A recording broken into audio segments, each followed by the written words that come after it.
Stop treating this like eczema, you're feeding it. I thought it was eczema, I made it worse. Tinea Versicolor. If you have white patches on your skin and you're moisturizing it thinking it's eczema, you're actually feeding it and making it worse. I used to think I had eczema. It started with one tiny white spot on my face. Harmless, I thought, but that spot turned my confidence upside down. When that one spot started spreading all over my face, then I knew something had to be done. I went online, searched and searched, and the internet told me everything but the truth. Some said it was eczema, some said it was broken skin barrier, and others said it was cream reaction caused by using of bleaching creams and steroids, and I panicked. Even though I wasn't using any of those things, I still panicked because I felt I might have been doing something wrong without even knowing it. Considering that I make all the products I use, I mean the creams, the serums, the toners, and it's all organic. I started thinking, could it be the people I'm buying the raw organic ingredient from that are adding those synthetic ingredients inside that are harmful to the skin? A lot of things were going through my mind because, yeah, I had this skin condition that I don't even know what it was exactly. This thing started with just one dot here. As days goes by, I started seeing more spread all over my face, spreading all over to the side, and the side was not looking good. I didn't like it at all. It made me less confident. So on my research, being what I had could be eczema, it could be cream reaction, it could be a broken skin barrier, and the treatment of these three issues is similar. It's kind of the same thing. These things, they need moisture. I'm talking about hydrating serums like hyaluronic acid, aloe vera, glycerin, emollients, anything that brings moisture to that area. So I went and got all the oils needed. I got my glycerin, vegetable glycerin. I got my hyaluronic acid serum. I have an aloe vera plant in the house. I got it fresh from the plant. I was like, this thing, I'm going to chase you away. You're going to go. And I was applying morning, afternoon, evening. And guess what? The more I was applying, the more it got worse. The more I was applying, the more it got worse. This thing continued for weeks. It shattered my confidence. If I was having a conversation with you right now, or if I was having a conversation with anyone, and the person was just having the conversation, the person was talking to me, my brain started telling me the person was looking at it, was looking at my face, what was going on with my face, the person was judging me. And I started withdrawing from going out. I started withdrawing from even seeing people because this thing continued for 6 weeks. I couldn't even go out to hustle. Like, I'm a hustler. I couldn't even go out to hustle. Like, this was affecting my coins. And it was an issue. I would cry and just cry, hide and cry. I kept asking myself why it was spreading instead of it healing. I'm using everything that needs to be used. What was going on? But here is the thing. What I had wasn't eczema. It wasn't cream reaction. It wasn't broken skin barrier. It was something completely different. It was something most people have and don't even realize it. It is called Tinea Versicolor. And today I will be sharing with you how I treated it, how I prevent it now. Honestly, since I discovered what it is, what triggers it, how to prevent it, I have never had it again. And it's been 3 years. When these things stole my confidence, I had to dig deeper, crack the code, found out what it was, what triggers it, how to prevent it, and I will be sharing all of that with you today. Tinea versicolor is not eczema, it is not cream reaction, and it is not a broken skin barrier. It is a fungal infection caused by yeast that naturally lives in our body. Now, every human being you see walking the street has this yeast on the skin. It lives there, you won't see it, but it is there. The problem is when the yeast starts to overgrow. Like on the skin, when the yeast overgrows, it becomes tinea versicolor. On your private parts, when it starts to overgrow, it becomes candida yeast infection. That's the overgrowth of yeast, which is the bad bacteria. For a private part, that's a topic for another day. But today we are talking about tinea versicolor, the overgrowth of the yeast on the skin. That is what we are talking about. And here is the tricky part. It feeds on moisture. So the more oils, hydrating creams, hydrating serums you use, you apply on it, you are feeding the fungus. that explained why nothing was working for me, as in the moisture aspect of the treatment. So when I found out what it was, I stopped the treatment I was using immediately. Now, before I tell you how to treat this, I am not a doctor. I am only telling you what I found out on my intense research and how I treated the condition that I had, which is Tinea Versicolor. You can still check with your doctor, but I'm telling you how I treated my condition. Now that we got that out of the way, we can continue. Welcome to Rachel Etta Beauty. My name is Rachel. Over here we glow and grow. There is a natural way to treating this, and there is also an orthodox way to treating this. I went with the orthodox way because I had been dealing with it for weeks, for 6 weeks actually, and I was already fed up. I needed it to just go for me to gain my confidence back. I didn't want to have it, so I went with the orthodox way. I'll tell you the orthodox way I used to treat myself, and I'll also tell you the natural way that I've used to treat myself when it reoccur a few months later. But since I did the natural way and understand the preventive measures, I have never had it again. Rather, I've had people around me, meaning my family and friends, that I've had the condition. I told them what I did and they did it and it worked for them. And the orthodox way I used took 3 to 5 days to clear. Mine, 3 days, it was already clearing, and 5 days, I didn't see any spot. For some people, 3 to 5 days to 7 days. It depends on how much it was on your skin. Now, the treatment. I got a medication, fluconazole. It treats fungus, it treats yeast infection. So that I took orally. There are a lot of brands of fluconazole. Like, I won't just tell you this brand is what I use. There are a lot of brands. If you get to the pharmacist and say you want fluconazole, they will show you different brands and you can pick. They all do the same thing. Now, the pharmacist, if you're choosing to go with my way, the pharmacist is going to tell you how to take the fluconazole. Also, I got an antifungal cream to use topically, and within 3 to 5 days, everything. In fact, when I started using it, the next day I started seeing it disappearing. The third day, I discovered that a lot of it had disappeared and it was just a few spots remaining. The fifth day, I didn't see anything. To be honest, it was so fast. It worked so fast for me. Thank God for that. Now, the natural ways to treat this condition.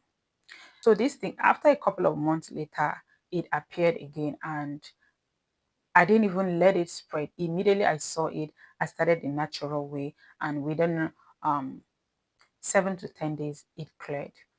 At this time, it wasn't much. I decided to go natural on it. After doing the natural way, I decided to start doing the preventive measures. The first thing you're going to do when you know it is actually Tinea Versicolor and you want to get rid of it the natural way, you're going to reduce your sugar intake. You're going to reduce your processed carbs, because this thing feeds on sugar. So the more you're taking sugar, the more it will come. I'm not saying don't have sugar, just in moderation, not too much, just reduce it. Okay. Now, number two, what you're going to do, you're going to drink a lot of water. Water is healing to a lot of diseases and sickness and a lot of conditions and a lot of infection. Water is just very good for your overall well-being. Water is amazing. Number three, you're going to start taking probiotics, whether it is the over-the-counter probiotics or the easiest probiotics. Let me tell you, there are foods that have probiotics. The one I personally take that I know I can easily lay my hands on, and I even make it, yogurt. When I say yogurt, I'm not telling you to go get flavors and they tell you this is strawberry, this is all those things are sugars used. They use artificial sweeteners and sugar syrup. That is not what I'm telling you to take. I'm telling you to take plain yogurt. No sweeteners, no sugars, nothing, no flavor, just plain yogurt. I take yogurt every day. Yogurt is a bacteria, but it is a good bacteria, just like the Tinea Versicolor is a bad bacteria, or for your private parts when you have like yeast infection. That yeast is bad bacteria. Yogurt is a good bacteria.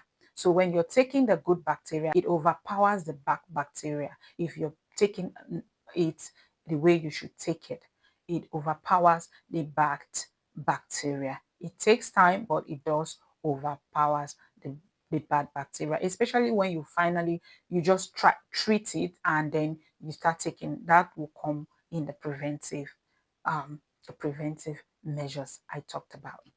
But then you can also go over the counter and tell them you want probiotics. Taking this every day will help keep the bad bacteria away.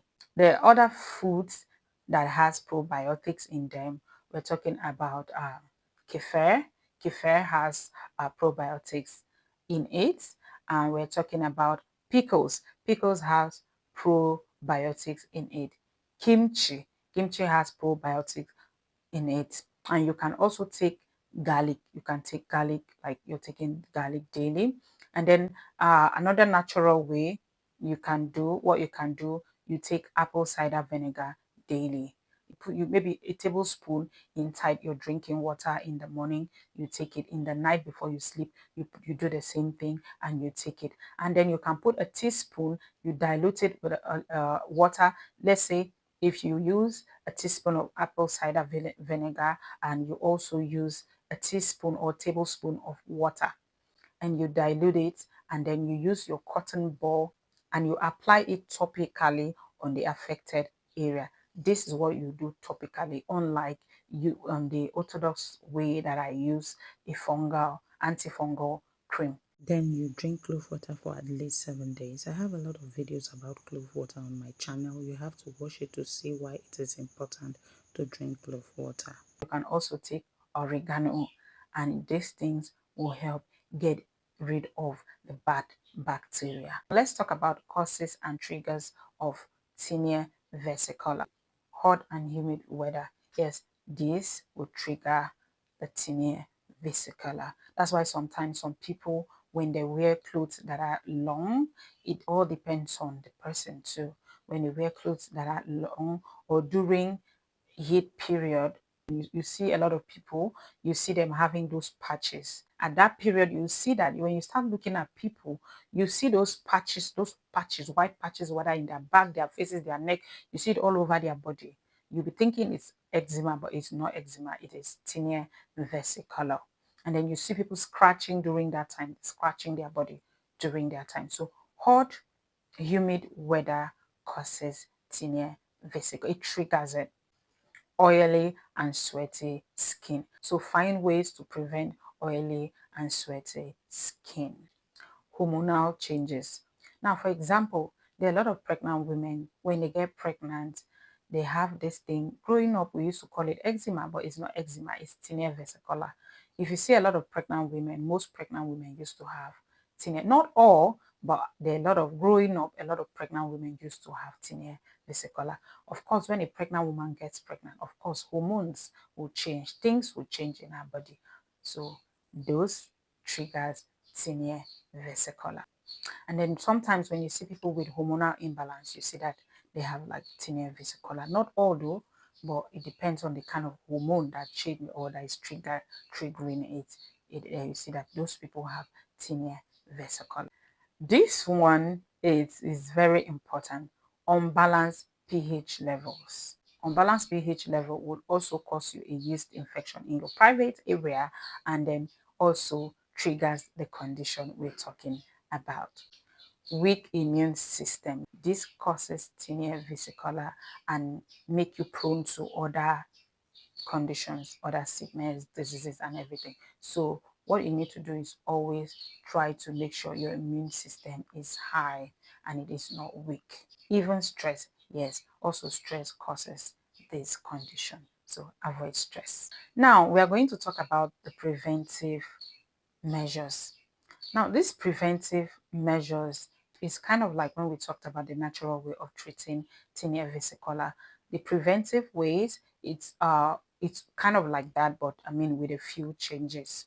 How to prevent tinea versicolor from occurring?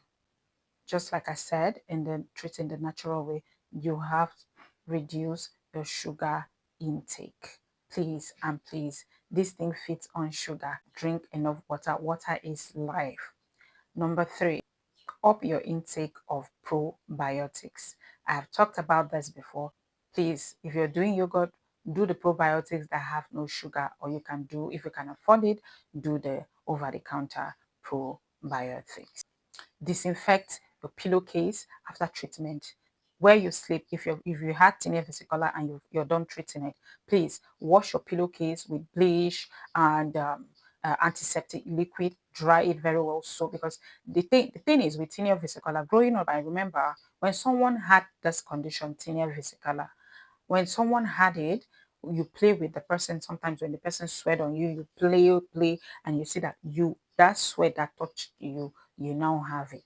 That is why you have to disinfect your pillowcase. Yes, it's something, it is communicable through sweat. Yes, yes. When someone who has it and their sweat touches you, it's possible. Your immune system is not as strong, of course, you would actually have it too.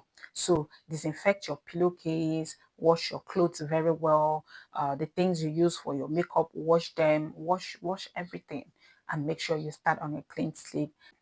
Once it clear, gently exfoliate your skin to reveal an even skin tone. And remember, even while it is gone, the lighter patches might take some time to regain its color. Be patient with your skin. If you're struggling with what you think is eczema that just won't go away, it might not be eczema at all. It might be tinea versicolor. And once you understand it, you can finally treat it the right way and glow again.